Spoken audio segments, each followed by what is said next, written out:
Computer. Hi, everyone. Welcome to Looking Good with Daniella, a talk show for creatives and entrepreneurs who do it all despite it all.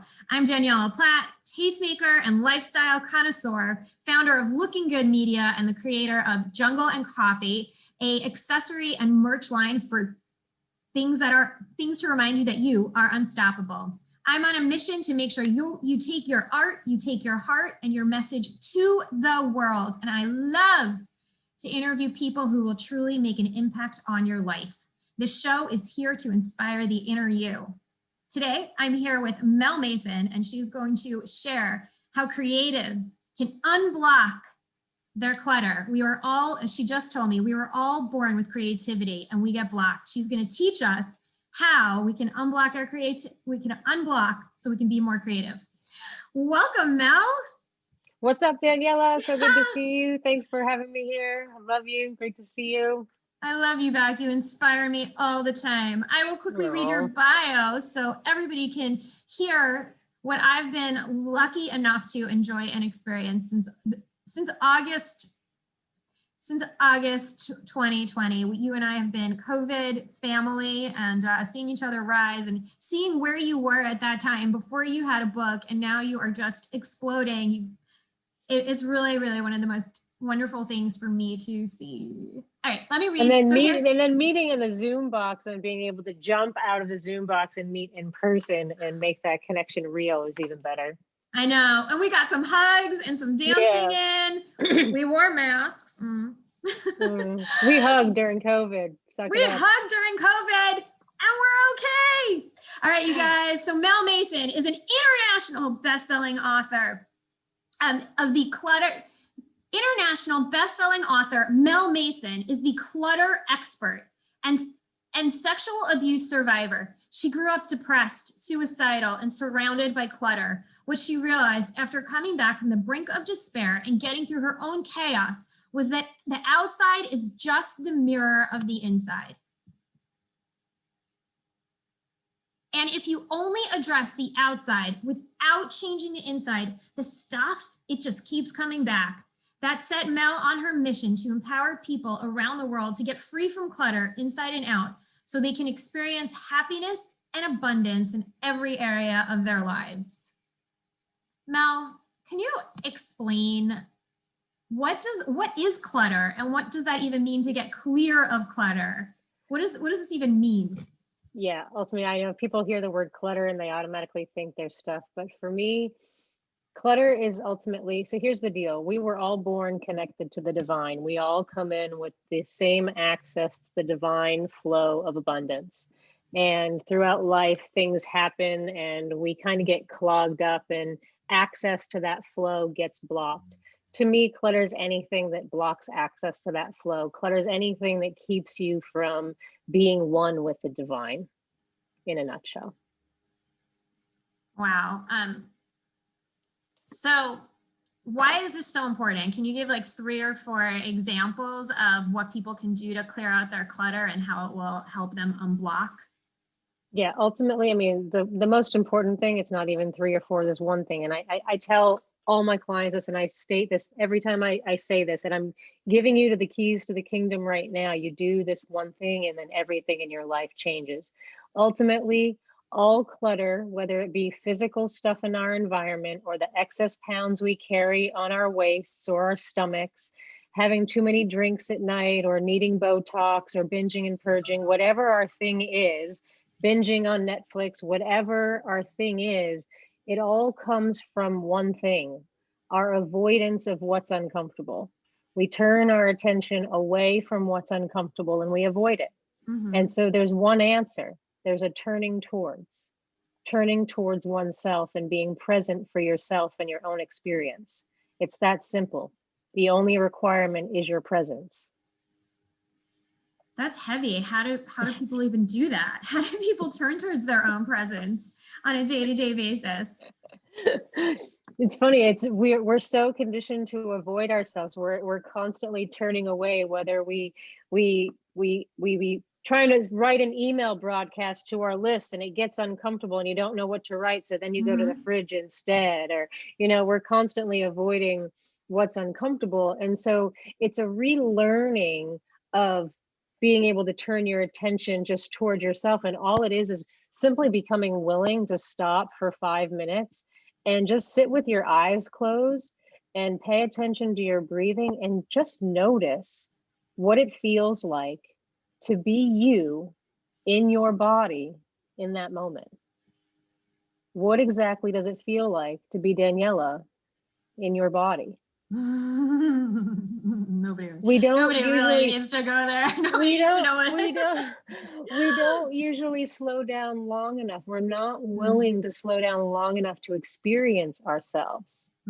We do everything we can to avoid ourselves. And this is, I wrote a book, Freedom from Clutter. And one of the experiments that I cited was that there was a group of people, and before the experiment ensued, they were first asked if they would be willing to receive an electric shock for payment. They would get paid if someone could give them an electric shock. Everybody said no. No one was willing to receive payment. The experiment was to sit alone in a room with yourself, no window, just the door that you came in by. No phone, nothing to keep you occupied. You could do push-ups, you could just sit there and twiddle your thumbs, you could do whatever you wanted. Or you could give yourself an electric shock and not get paid for it. Instead of sitting, and you were only in this room for like 15 minutes, okay, really short amount of time. Over 50% of men chose to shock themselves over and over and over again. And over 20% of women chose to do the same rather than sit still with themselves because it's so uncomfortable. I have clients that when they first start doing this practice are like, I don't like that person. I don't want to sit with that person. People don't like themselves. So this is the greatest act of self-love you can give yourself, is your presence. What do we want from everybody else? Their attention. We want them to pay attention to us, to notice us. But we first have to pay attention to ourselves. It is so true. It is the hardest thing to do. I'm such a person that likes to do everything for everybody else. And then when it comes down to figuring out what do I want for myself, that's been the hardest exercise. And I've gone that journey with you in this past year. So Mel, you've worked really hard on yourself, figuring all of this out about you and how you turned your life, how you turned your past into your present. Who do you look to as you, who's your guide? Who are your influencers? Where do you go for advice and inspiration? First and foremost, I always turn to God. God is number one, and God brings everyone else that's needed to me. God has always been my source, my strength. So that's always first, and all the other breadcrumbs of spirit come directly from that relationship. And I think the first mentor that will stick with me forever, that and it was the first book I ever read, was The Miracle of Mindfulness by Thich Nhat Hanh. And it was my first introduction to mindfulness and learning to just be in the moment and allow the moment to be exactly as it is. Like, do the dishes to do the dishes. Don't do the dishes to worry about what you're doing after the dishes or what you have to do next week. Wash the dish to wash the dish. It's so amazing. And so Thich Nhat Hanh is my ultimate mentor, and God bless him. I believe he's still alive in his 80s right now. He's a Vietnamese monk. So he's number one. And then just, I believe Jack Kornfield and Joseph Goldstein were other authors that I read that were very influential in my life. I love that. All right, so I'll ask you the wisdom question. What advice do you have for creatives? Like, so my background, fashion, lifestyle, advertising, media. What advice do you have for people who are truly in the business of being a creative to unblock so they can truly experience the ultimate success? How can they unblock to be super creative and successful? It's really the same thing, because that being willing to be present with oneself basically is what creates the space inside to remove the block of that divine flow of abundance from coming through. And that divine flow is creative energy. It's source energy. It like birthed universe is. I mean, we have access to that divine creative flow. It's when we have interference that we get blocked. So it's our presence that removes the interference so that energy can flow, because it was our avoidance, our resistance that blocked it in the first place. And so it's our allowing is what makes the space. Allowing the now, that's what you talk about quite a bit. Yes, that's the answer. It's that simple. And I mean, I'm so passionate about it because I was the cluttered, messy kid where you couldn't walk in my room. My entire floor was covered, and it wasn't just stuff, it was trash too.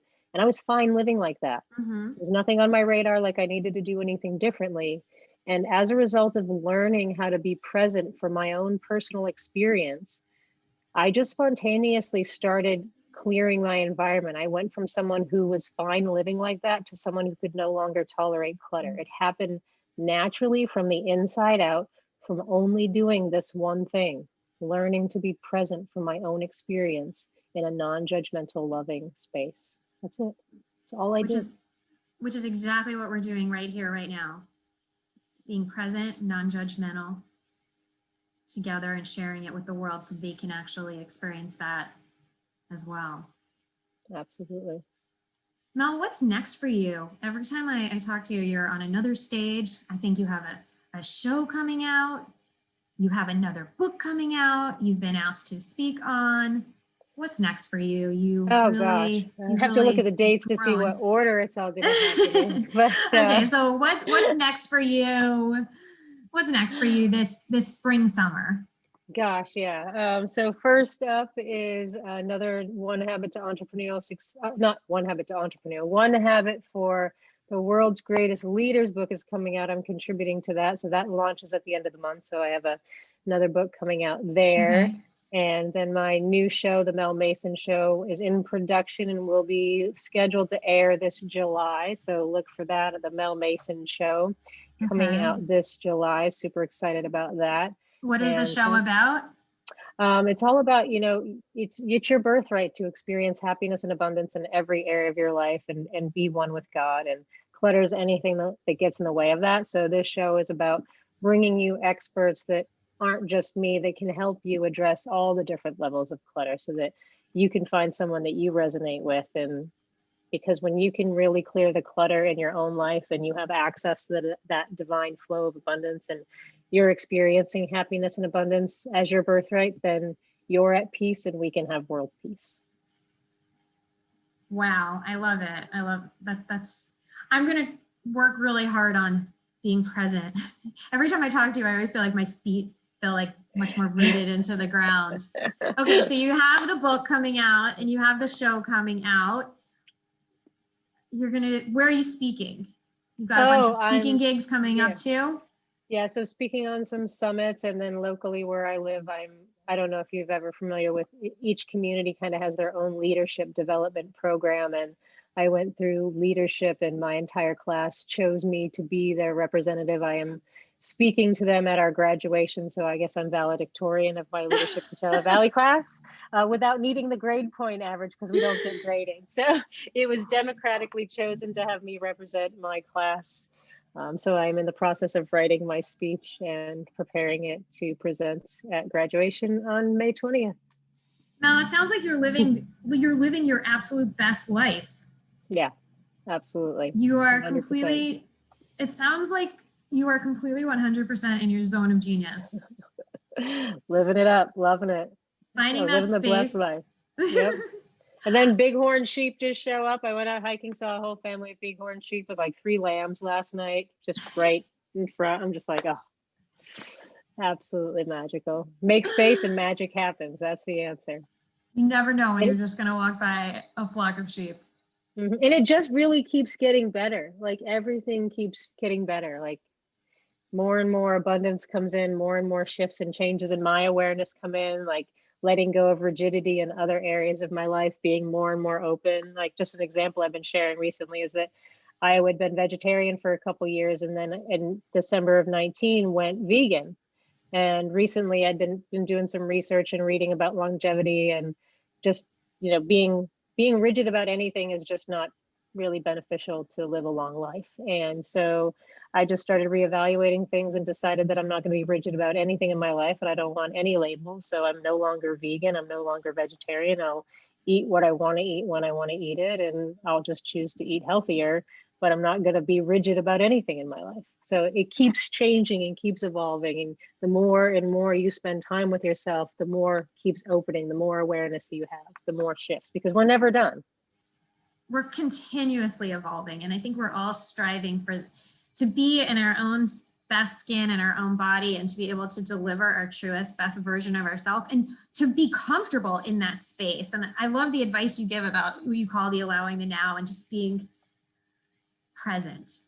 Mel, how is it that how do you work with people, and where can people find you if they want to connect with you? Best thing for people to do is grab my book. You can download the whole book for free. Just go to freegiftfrommel.com, put your name and email address in. You can read my book. That'll get you into my community. You'll automatically start getting a few emails to introduce you to me and what I do. You can always respond to any one of those emails. They come to me, so you can reach out to me. Primarily, I coach with people. I ultimately find that we are, dealing with years and years of, avoidance behavior that is ingrained one way, and you're trying to basically reroute that and change that behavior. So it's not something that happens in 1 or 2 sessions. It requires a longer commitment. So I work with people that are, really committed to really being free from clutter once and for all, and keeping it from coming back, and really just experiencing happiness and abundance in every area of their lives. So, I work with people in a coaching capacity now. Okay, I love that. So it's freegiftfrommel.com, and then they get your book, which I've read and I love it. And how long did it take you to write this book? 7 weeks. We wrote it in 7 weeks. I was challenged by a coach to write a book, and I got it done. I wanted to make sure it was done by the end of class. And you did it. And now you are an international best-selling author, and you have another book coming out. Mel, any last words of wisdom before we... Be willing to make the space for yourself in your life. Like, nothing else matters but that. Because here's the deal. Like, I have people that I coach with that I'm working on getting them to do this piece consistently. And then once they do it, it takes off. I have other people that aren't coaching with me that are putting this piece into practice and can really implement and getting results without needing to coach with me. This one piece is all you need. Some people just need a little extra help to have the accountability, the support, and the encouragement along the way. Mm-hmm. So if you're doing this and you're not able to stay consistent with yourself, then think about hiring a coach. But if you can be consistent with yourself, you'll get the results. You just have to be consistent with making the space for yourself. That's it. I love it. I've been saying that a lot. I love it. But it's so true. Be present, be consistent, allow the now, focus on yourself, have a mentor, have people that can really support you and champion you. And I love that you really help people be accountable to themselves, and to see the growth in people is really remarkable. And you've really done so much work. Congratulations on all your wins and successes. I mean, that's really remarkable. Valedictorian, you're in your zone of genius. Keep doing you. So everybody, what was it? It was free gift from Mel. Yeah. I hope you guys get it. Thank you so much, Mel, for joining me. I'm Daniella Platt. This is Looking Good with Daniella, our podcast. We are here to share the stories of creatives who do it all despite it all. Looking Good is a media company. We create merch. We help people who have an idea, whether they came up with it on their kitchen table and they want to take it into the world. We help people design their roadmap to market. We have a show called Looking Good with Daniella and Tea Coffee, a fashion and lifestyle talk show. We're also about creatives who do it all despite it all. Tune in. You can find everything about me at www.Daniella today. I hope you join, and I hope you guys continue to follow Mel, because as somebody who's known her for about a year now, you are unbelievably open, and you continuously champion others to really raise their vibration and rise and be very focused and in the moment. So thank you so much, Mel, for joining me today. I love having you on my show. And everybody out there, if you guys need merch, fashion advice, or come on our show, we'd love to hear from you. It's Daniella today. Thank you. Love you, Daniella. Thank you. Of course.